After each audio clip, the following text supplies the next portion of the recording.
Bonjour, merci beaucoup de votre intérêt à nous suivre sur la chaîne Soma Bible. Nous apprécions vos commentaires et vos réactions.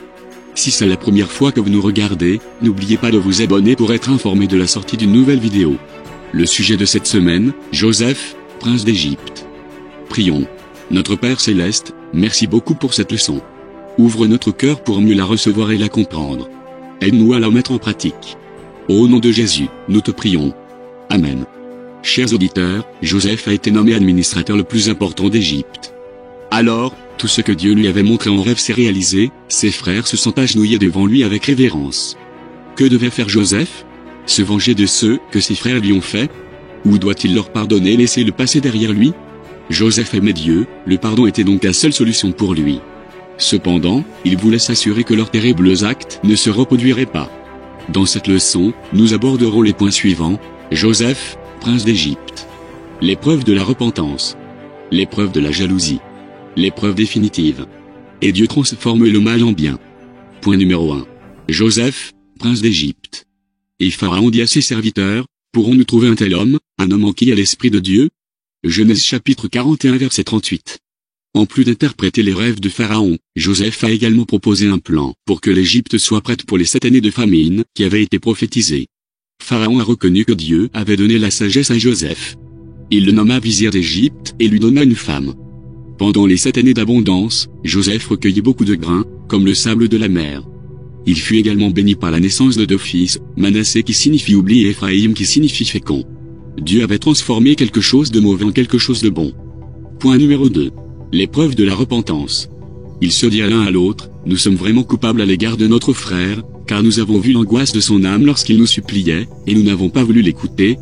C'est pourquoi cette détresse est venue sur nous. Genèse chapitre 42 verset 21. Lorsque les années de famine ont commencé, Joseph a ouvert les granges et a approvisionné les Égyptiens et les étrangers. Jacob envoya ses fils en Égypte, sauf Benjamin, pour acheter du blé.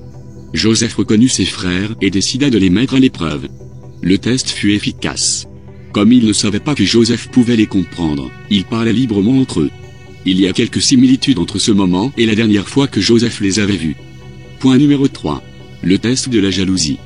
Puis il leur prit des portions de devant lui, mais la portion de Benjamin était 5 fois plus importante que n'importe laquelle des leurs.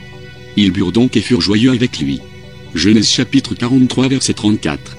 Joseph garda Siméon en prison, et laissa les autres retourner en Canaan s'ils s'engageaient à revenir avec Benjamin.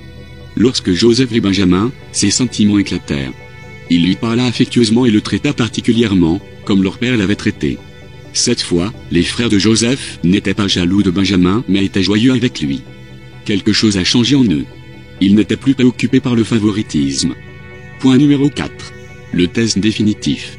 Maintenant donc, que ton serviteur reste à la place du garçon comme esclave de mon Seigneur, et que le garçon monte avec ses frères. Genèse 44 verset 33. La dernière épreuve consistait à accuser Benjamin d'avoir volé la coupe d'argent de Joseph. Abandonnerait-il leur petit frère comme il l'avait abandonné? Le discours de Judas est vraiment émouvant. Tout d'abord, il reconnaît ses péchés, Dieu a découvert l'iniquité de tes serviteurs. Il se souvient de la douleur de son père lorsqu'il a perdu Joseph. Il compatissait avec lui et ne voulait pas le voir souffrir à nouveau. Enfin, il s'est offert pour prendre la place de Benjamin, comme le bélier qui a pris la place d'Isaac. Point numéro 5. Dieu transforme le mal en bien. Mais maintenant, ne vous affligez pas et ne vous mettez pas en colère contre vous-même parce que vous m'avez vendu ici, car Dieu m'a envoyé devant vous pour conserver la vie. Genèse, chapitre 45, verset 5. Ses frères avaient passé l'épreuve. Le moment était venu, je suis Joseph. Quoi? C'est impossible. Joseph a dû le répéter et leur donner plus de détails, je suis Joseph, votre frère, que vous avez vendu en Égypte. Joseph ne cherchait pas à se venger. Il avait compris que Dieu avait transformé le mal en bien. Il a parlé de préserver la vie. Il a assuré à ses frères que c'était Dieu qui l'avait envoyé en Égypte. Il a pris toutes les dispositions pour que sa famille s'installe en Égypte. Finalement, tout allait bien. La providence de Dieu s'était manifestée de manière puissante. Mais Dieu a renversé les événements pour que le peuple d'Égypte apprenne à se connaître. Dans la maison de Potiphar et dans la prison, Joseph reçut une éducation et une formation qui, avec la crainte de Dieu, le préparait à sa haute fonction de premier ministre de la nation.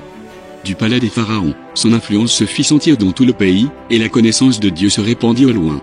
C'est la fin de la leçon. Veuillez la partager avec vous.